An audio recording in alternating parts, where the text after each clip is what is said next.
there's no periods.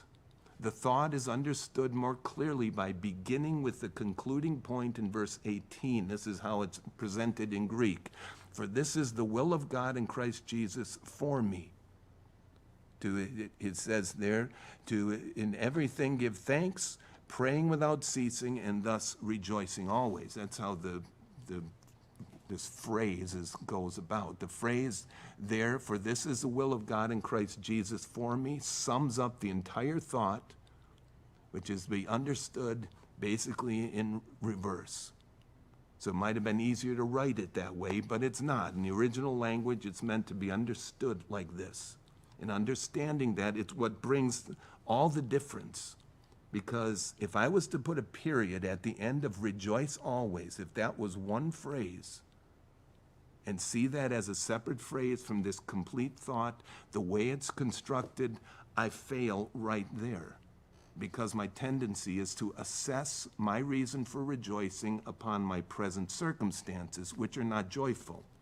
That's why the context and the way this is written in Greek is so important, because it's making a much greater point that will give me great victory. It's meant to enable me to be rejoicing always. When you look carefully at the summary point, verse 18, for this is the will of God in Christ Jesus for you. If it just said, this is the will of God, or even this is the will of God for you, it would all be on me, but it's not. That's not what it says.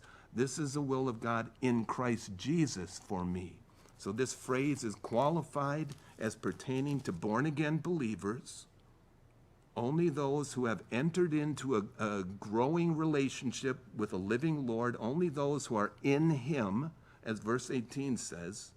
So the more my life is being lived in Christ, the more I'm going to be giving thanks in everything, is how verse 18 is speaking. And the way I give thanks is that I do that through prayer.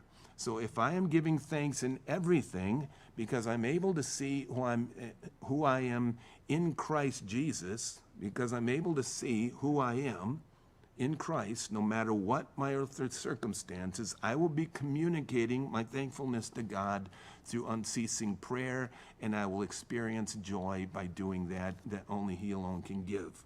So the way it's being said here is that if I am in a genuine abiding relationship with Jesus Christ, where continual prayer is being offered to God out of this overflow of thanksgiving because of my relationship in Christ, then there will be being produced in me an unending joy from him, not from me or my circumstances or from others, but from him.